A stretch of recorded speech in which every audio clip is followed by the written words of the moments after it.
Example 5. Use the summation properties and rules to evaluate each series. All right, let's take a look at the series in part A. We are doing the sum from I equals 1 to 50, and the expression that determines each term in the sequence is 12. Okay, so notice here that I is the index of summation, but the expression that determines each term in the sequence does not have an I. So what that means is every term in the sequence is just a constant, okay? So here we're adding up the first 50 terms of the sequence. So basically the first term is going to be this constant 12. The second term is also going to be 12. The third term is also going to be 12, and so on, okay? And we're adding all the way up to the 50th term. The 50th term is also going to be 12, okay? So we are adding all of these guys up, okay? So basically, if you count your terms, we have 1, 2, 3, all the way up to 50. So we have added 12 up 50 times, okay? So what you have to do here, if you're adding up 50 times, that's the same thing as 12 times 50, okay? Go to your calculator, okay, so 12 times 50, the series converges to 600, okay? That's the answer here, okay? This was that property back on page 6. The summation property, the first summation property, that if you are basically summing up from I equals 1 to n, and each term in the sequence is just a constant, all the terms in the sequence are the same number, then all you have to do is n, which is the upper limit of summation, multiply that n value by the constant itself. Okay, that's exactly what we did here. Okay. So that's it. This sequence, and again, I want to keep using that terminology of convergence. This series converges. It's finite. We can add it up. This series converges to the number 600. It adds up to 600. Okay. All right. Moving on to part B. Okay. We're adding up from I equals 1 to 35, and the sequence, the numbers in the sequence are determined by this expression, 3i. Okay, now you can certainly write out each term. Okay, there's going to be 35 different terms, so you could figure out each term and then add them all up, but that's a pain because the upper limit of summation is so high. It's 35. Okay, that's just going to be really tedious. So you can do that, okay, but I'm going to try to apply a shortcut here, okay? So basically what I'm going to do when I look at this, okay, each term in the sequence here, the sequence is defined by the expression 3i, each term is multiplied by 3, okay? So we learned, one of the properties that we learned, the second property, was if each of the numbers in your sequence is multiplied by the same constant, you can yank that constant out front. So that's what I'm going to do here. I'm going to take the 3 and I'm going to bring it outside of the summation notation. Okay, so this is going to be 3 times the summation from I equals 1 to 35, but I've already taken the 3 out. That's going to leave me with I. Okay, so that's going to be the first shortcut that I use. Okay, so what I've been left with is 3 times this summation. So I need to figure out what the series converges to. Okay, so if you notice, what am I really doing here? Okay, the expression here is just I, and we're plugging in I equals 1, then I equals 2, then I equals 3, and then we're all the way up to 35, and then we're adding all those guys up, okay? So what's really going on here, this is 3 times if you write out the series, this is going to be 1 plus 2 plus 3 all the way up to 35. So what you're doing is you're adding up the first 35 natural numbers, okay? So we can use the shortcut listed right here where you're adding the first in natural numbers, okay? This first statement in purple, okay? So we're going to use this n times n plus 1 over 2 on the series here, okay? So if I go back, okay, the 3 is just going to hang out front. It's going to come down, okay? So once I figure out what the series converges to, I have to multiply the result by this 3. Okay, so I'm just highlighting it. I'm not doing anything with it right now. It's just coming down. So now I'm going to apply that summation rule to it. Okay, so I'm going to write right here, this is the sum of the first 35 natural numbers. Okay, so you're going to use the property n times n plus 1 divided by 2. Okay, if you go back and see, I'm using this property right here. Okay, all right, so we would just plug into it. Okay, again, the purple 3 is just hanging out right here to add up 1 plus 2 plus 3 all the way up to 35. Plug and chug into n times n plus 1 over 2. And the n value is going to be 35, okay, because that's the number we're adding up to, okay. So it's going to be 35 times 35 plus 1 divided by 2, okay. So this is going to be 3 times 35 times 36, all divided by 2, and that's going to give me the value of this series, what it converges to. Okay, so I'm going to go to my calculator, punch it in. This is going to be 3 times 35 times 36, and then divide this quantity by 2. Okay, the series converges to 1,890.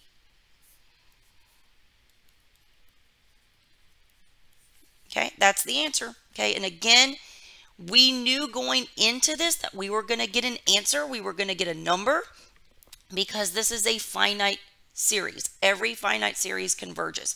So again, this series converges to 1,890. Okay, so these shortcuts really, really help out. Okay, it would have been very tedious to figure out each of the 35 terms individually and then add them all up. Okay, moving on to the series in part C, we are now summing from I equals 1 to 10. The expression used to determine each term in the sequence is 3i squared plus 5. Okay, again, you can sit here and figure out each of the 10 terms individually. You know, 10's not a whole lot of terms. You can figure out each one individually and then add them all up. Okay, I'm going to use the shortcuts here. We should get the same answer either way. Okay, so what I'm going to do here if I'm applying shortcuts, one of the things I learned from the summation properties was that you can distribute the sigma through addition. Okay, so I'm going to go ahead and distribute the sigma. So I'm going to start off by saying, so I'm going to distribute. This is the same thing as the sum from I equals 1 to 10 of 3i squared, okay, plus the sum from I equals 1 to 10 of the quantity 5. So all I did was distribute the sigma through the addition, through the parentheses. Okay, now I'm going to handle each of these guys on their own. Okay, so I'm going to start by working with the summation on the left. Okay, when we look at this, we're summing from I equals 1 to 10. Each term is determined by 3i squared. So each of the terms is multiplied by 3. Okay, so again, we can take this constant and we can yank it out front. Okay, so this is going to be the same thing as 3 times the sum from I equals 1 to 10 of I squared. Okay, I am going to keep working with this summation, and then I will come back and work with the summation on the right. Okay, so the 3 is just going to hang out front. Okay, it's going to get multiplied by the number that the series converges to. Okay, so when you look at what we're summing up squares. Okay, we're actually, when you read this, this is going to be 1 squared plus 2 squared plus 3 squared all the way up to 10 squared. Okay, so I'm actually going to write that out. Okay, so let me leave my 3 here. In parentheses, this is going to be 1 squared plus 2 squared plus 3 squared all the way up to 10 squared. Okay, so this is the sum of the first, or let me put it this way. This is the sum of the squares of the first 10 natural numbers. Okay, and we learned a summation rule for that. Okay, the 3 is going to hang out front, and then we're going to use the shortcut to compute what's in parentheses here. Okay, if we go back to the bottom of page 6, look at the middle statement here. Okay, if we're adding the squares of the first n natural numbers, we need to use this formula boxed in blue. Okay, so it's going to be n times n plus 1 times 2n plus 1 all divided by 6. N is going to be the upper limit of summation here, so that's going to be 10. Okay, so I'm going to come back over here. The formula is n times n plus 1 times 2n plus 1 divided by 6. Okay, so let me double check that. Yes. Okay, so we're going to be plugging into this. We're using n equals 10. Okay, so again, this 3 is just coming down. Okay, now apply the summation rule here. Okay, plug into n times n plus 1 times 2n plus 1 over 6. So we're going to get 10 times 10 plus 1 times 2 times 10 plus 1, and then everything is going to be divided by 6. Okay, so we can simplify here. This is going to be 3 times 10 times 11 times 21 all divided by 6. Okay, and then let's see here. I'm leaving some room because I still have to compute that other summation. Okay, I will go ahead and figure out what this is. This is going to be 3 times 10 times 11 times 21 divided by 6. Okay, that turns into 1,155. Okay, so that's what the first series converges to. All right, so now I need to go back and handle this particular series right here, the sum from I equals 1 to 10 of the quantity 5. I'm going to go ahead and rewrite this in a different color so you can kind of see what comes from where. Okay, so here we go. All right, so here we are just adding a constant. Okay, you're adding from I equals 1 to 10, but the quantity, each term of the sequence is made up of a constant. Okay, so what we're doing here, this green series, we are just adding 5 to itself 10 times. Okay, so that's what's going on here. Okay, so the shortcut for this, which I'll continue to just write step by step here, the easiest way to compute this, okay, if we write it out, we see that we're multiplying 5 by itself 10 times, so we just need to do 10 times 5, which is going to be 50.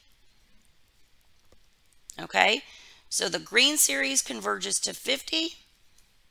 Okay, add that to the result of the blue series, okay, to get the final answer. Okay, so the overall series, the series that we started with, okay, this guy right here, okay, converges to 1,205. Okay, so I'll write that one right here. This is the answer. Okay, so I'll write down here, the series converges to 1,205. Okay, this involved a lot of shortcuts. It may have actually been faster here to just take each expression or each I value, so from I equals 1 to I equals 10, plug and chug into this blue expression, come up with the 10 individual terms, sum them up, and get the 1,205. Okay, you kind of just have to weigh each problem and figure out what the quickest approach will be. Okay, but again, if you did plug and chug and compute each term individually and then add them all up, you should get the same value, 1,205. Okay. All right, let's try part D. Okay. Part D. Okay. In actuality, we're only doing 5 terms here. So after what we just saw in part C, it's probably going to be easier to just compute the terms individually, add them all up. You can always double check with the summation formulas. So I'm going to start by letting I equal 1 here. Okay, I'm going to plug into my expression. So the first term of the sequence here is going to be 1 cubed plus 2 times 1 minus 8. That's going to be 1 plus 2 minus 8. That's going to be 3 minus 8. That's going to be negative 5. And then if I equals 2, plug that in. So we're going to get 2 cubed plus 2 times 2 minus 8. This is going to be 8 plus 4 minus 8. That's just 4. And then I equals 3. This is going to be 3 cubed plus 2 times 3 minus 8. This is going to be 27 plus 6 minus 8. And so let's see, this answer is going to be what? This is going to be 27 plus 6, 27 plus 6 minus 8. Okay, this will give us 25. All right, a couple more terms here. So if I is 4, we're going to get 4 cubed plus 2 times 4 minus 8. Okay, so this is going to be 64 plus 8 minus 8. That's 64. Last term, I equals 5. That's going to be 5 cubed plus 2 times 5 minus 8. That's 125 plus 10, which is 135 minus 8. That's going to be 127. And then if we want the summation here, if we want the value that the series converges to, we just need to add these guys up. Okay, so this is going to be negative 5 plus 4 plus 25 plus 64 plus 127. Okay, so let's add that up. This is going to be negative 5 plus 4 plus 25, 64, and 127. Okay, so if we add all this up, the series here converges to 215. Okay, so this was computing the series by examining each term in the sequence individually and then just adding them up. Okay, again, you could go to this, go after this number by applying the summation rules and properties. Okay, if we did that instead, okay, I'll write that up here. We could have started by distributing the summation symbol, so distribute the sigma.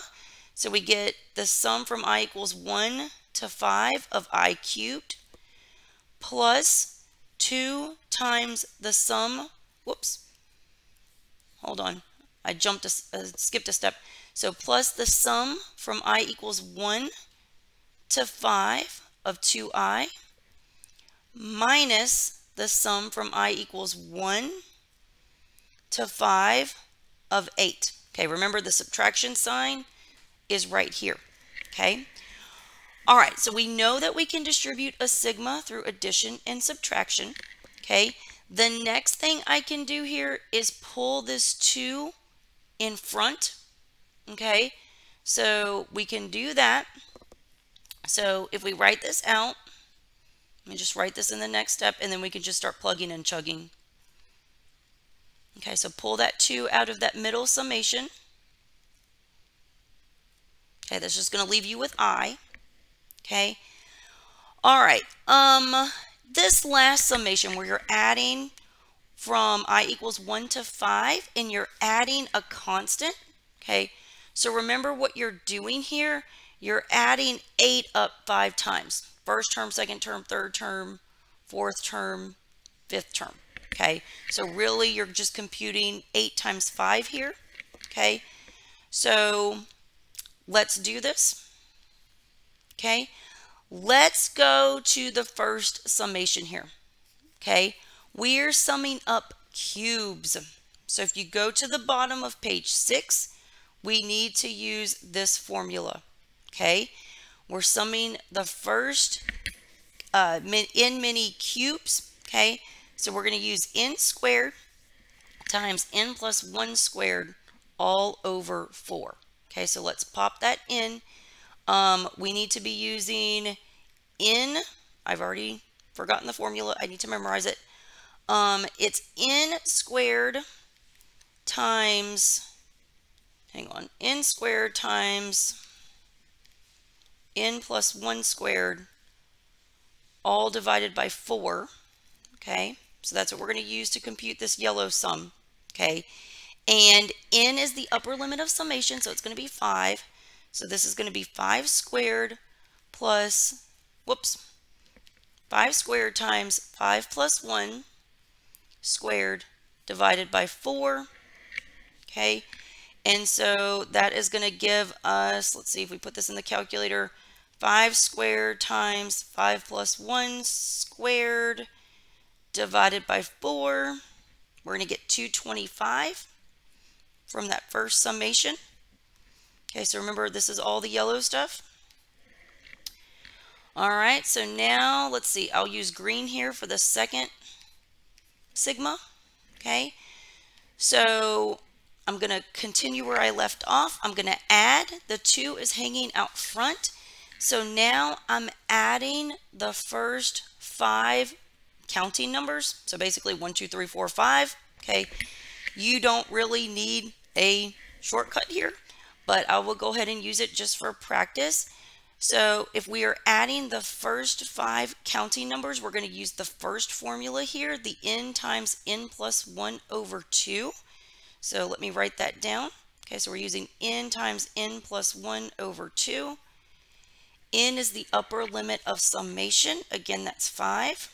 Okay, so this is going to be plus 2 times 5 plus 1 divided by 2. Okay, so if we pop this into the calculator, we're going to get 2 times 5 plus 1 divided by 2. Okay, you're going to get 30. Okay, so we're adding 30. Okay, that's what the green sigma gave us. Okay, and then we have to worry about this last summation. Okay, so again, we've already talked about what it is. You're going to be basically subtracting the result of this series. Okay, so basically we're subtracting 8 plus 8 plus 8 plus 8 plus 8. Okay, which we know is 40. Okay, the shortcut was to take the constant 8 and multiply by the upper limit of summation, which is 5. So basically we're subtracting 40. Okay, so let me color code this. Okay, all right, so to get our final answer, we need to do 225 plus 30 minus 40.